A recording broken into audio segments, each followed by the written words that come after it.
सभी दोस्तों को नमस्कार। Welcome to 8 hour study. दोस्तों 69,000 शिक्षक भर्ती में जो वेबसाइट है जिसमें फॉर्म भरा जा रहा था वो वेबसाइट नॉर्मली काम करने लगी है, उस पर फॉर्म भरा जा सकता है। ऑलमोस्ट 8,000 लोगों ने फॉर्म भर दिया है। क्या क्या गलतियां हैं जो आपको नहीं करनी है, कैसे फॉर्म भरना है कि नौकरी आपके हाथ में रहे, आपके हाथ से छिटक न जाए, मोबाइल नंबर कैसे बदलना है, सब चीजों को देखेंगे। जाकर के अपने लैपटॉप पे किस तरीके से फॉर्म भरना है सारा डेमो मैं दूंगा आपको। तो सबसे पहले नए हैं अगर आप चैनल पे तो चैनल को सब्सक्राइब जरूर कर लीजिए, बेल आइकन दबा दीजिए और शेयर कर दीजिए दोस्तों को। अगर कोई सुझाव हो तो कमेंट बॉक्स में जरूर बताइएगा। तो चलिए इंटरफेस पे, लेकिन प्लीज लाइक और सब्सक्राइब जरूर कर लीजिएगा। तो चलिए चलते हैं लैपटॉप पे, देखते हैं कैसे होगा।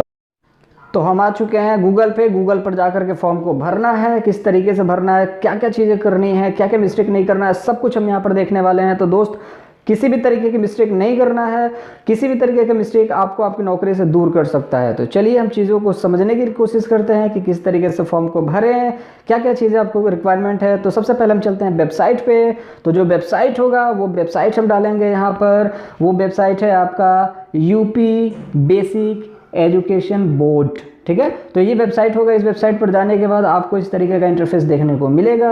आवेदन करने की जो अंतिम तिथि है वो 26 तारीख 5 जो है 5वां महीना जो 12 बजे तक है, और ऑनलाइन फॉर्म को एक्सेप्ट करने की तारीख भी वही है। आने के बाद यहाँ पे 4 ऑप्शन आपको मिल जाते हैं। शासनादेश, ठीक है, जनपदवार पदों की संख्या दूसरा मिल जाता है आपको। तीसरे की हम अगर बात करना चाहें तो तकनीकी ऑपरेशन दिशा निर्देश मिल जाता है तीसरे में। चौथे में मार्गदर्शन सिद्धांत, इसका एक पीडीएफ खुलेगा, इस पर क्लिक करते हैं तो चलिए उसको हम देख लेते हैं पीडीएफ में क्या क्या चीज़ें इंपॉर्टेंट है, क्या क्या चीज़ें इंपॉर्टेंट नहीं है। तो इस तरीके का एक इंटरफेस दिखेगा जिसको आपको पढ़ना है और इस चीज़ को समझना है कि इस चीज़ में क्या क्या लिखा हुआ है, और तमाम वही सारी चीज़ें हैं जो एक भर्ती के लिए इंपॉर्टेंट होता है। फिर हम बैक आ जाएंगे, फिर हम चलेंगे दूसरे इंटरफेस पे जिसमें हम आवेदन करने के लिए आगे की तरफ जाएंगे। किस तरीके से आवेदन करना है उस चीज़ को हम समझेंगे, ठीक है। तो अब देखिए आवेदन करने के लिए हम क्या करेंगे, अब आवेदन पे हम क्लिक करेंगे। और देखिए कोई भी मिस्टेक आपको नहीं करना है। मैं बार बार आपको बता रहा हूँ कि कोई भी मिस्टेक आपको नहीं दोहराना है। अगर कोई भी दिक्कत आती है आपको तो ये नंबर है, इस नंबर पे कॉल करके आपको चीज़ों को समझने का प्रयास करना है। ये नंबर है, उस पर आप कॉल करें। चलिए आवेदन पर हम चलते हैं करने के लिए। रोल नंबर हम डालेंगे पहले, फिर हम जन्म तिथि डालेंगे, फिर उसके बाद मोबाइल नंबर डाल के OTP जनरेट करके हम लॉगिन कर देंगे। लॉगिन करने के बाद क्या होगा, आपने अगर फॉर्म नहीं भरा है और अभी तक ट्राई नहीं किया तो मैं बता देता हूँ लॉगिन करने के बाद क्या प्रोसेस होने वाला है। लाइक जो वीडियो है उसको लाइक ज़रूर कर दीजिएगा, मेरी रिक्वेस्ट है आपसे। तो चलिए हमने मोबाइल नंबर रोल नंबर डाल दिया जो सुपरचिट का रोल नंबर था, जन्म तिथि डाल दी हमने, और उसके बाद हम डालने वाले हैं मोबाइल नंबर। अभी तक चैनल को सब्सक्राइब नहीं किया तो प्लीज़ सब्सक्राइब कर दीजिए, क्योंकि मोटिवेशन मिलता है और हमारा एक भी इन्फॉर्मेशन आपको अपडेट कर दे तो आपको, आई होप आपको अच्छा लग रहा होगा चीज़ें मैं समझाने की कोशिश कर रहा हूँ। अब यहाँ पे एक OTP आएगा आपको मोबाइल नंबर पे, उस OTP को यहाँ पर के वैलिडेट कर देना है। उसके बाद आपका ये इंटरफेस खुल करके आ जाएगा जिसमें आपको समझ में आ जा रहा होगा कि क्या क्या करना है। इसमें आपको कहीं ना कहीं आपका जो भी सुपरचिट में आपने जब एग्जामिनेशन दिया था उससे पहले जो भी फॉर्म भरा था आपने, वो सारी चीज़ें यहाँ पे ऑटोमेटिक खुल के निकल जाने वाली हैं, ठीक है।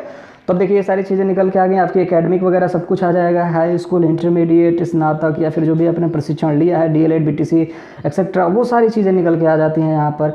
अगर आप शिक्षा मित्र हैं तो सबसे ऊपर वाला इंटरफेस आप देख रहे होंगे। शिक्षा मित्र के लिए आपको वहाँ पर लिखना ज़रूरी है कि आप किस विद्यालय में काम कर रहे हैं। उसके बाद आपको विकास खंड लिखना है, उसके बाद कार्यालय जनपद को लिखना है, उसके बाद आपकी जो भी होने वाली है नियुक्ति की डेट, वो पहले वाली जो थी उसको हम लिखेंगे। फिर आ जाते हैं हम 15 नंबर पे जिसमें वैवाहिक आप शादीशुदा हैं या नहीं उन सभी चीज़ों को भरना है। उसके बाद आपको फ़ोटो पहचान पत्र का जो ऑप्शन है वो पहले मिलता था डोमिसाइल, पासपोर्ट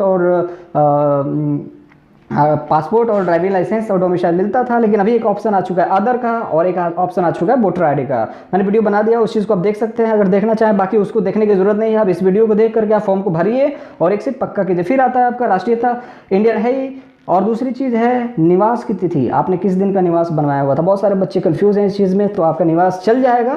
जो पुराना होगा 3 साल तक का वैलिडिटी मांगता है, बट एक बार चेक कर लीजिएगा आप जो भी इसका नोटिफिकेशन होगा उस चीज़ को।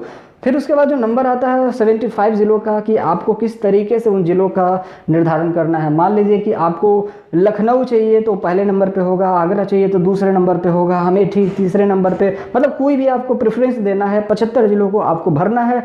अगर वो प्रेफरेंस आपने नहीं दिया तो कहीं ना कहीं आपका फॉर्म सबमिट नहीं होगा, तो आपको प्रेफरेंस पूरा दे करके चलना है। तो उसको आपको देना है, उसके बाद यहाँ पे कैप्चा कोड डालना है, उसके बाद आपको सबमिट बटन पर क्लिक करना है। सबमिट बटन पर क्लिक करते ही कुछ इस तरीके का इंटरफेस खुल के आने वाला है, जिस तरीके का फॉर्म सबमिशन के लिए आता है। तो वीडियो अच्छा लग रहा है तो आप जरूर लाइक कर दीजिएगा, मेरी यही रिक्वेस्ट है आपसे। फिर उसके बाद फॉर्म सबमिट करने के बाद इस तरीके का इंटरफेस आता है और फॉर्म जब अपलोड हो चुका है, फॉर्म भरा जा चुका है, फॉर्म की अगर जो आपको प्रिंट आउट चाहिए तो प्रिंट आउट निकालने के लिए आपको इस इंटरफेस पर क्लिक करना पड़ेगा। फिर इस तरीके का रोल नंबर डालना पड़ेगा, जन्म तिथि, मोबाइल नंबर डालने के बाद आपको क्या करना है, यहाँ पे कैप्चा कोड डाल करके ओटीपी जनरेट करना है।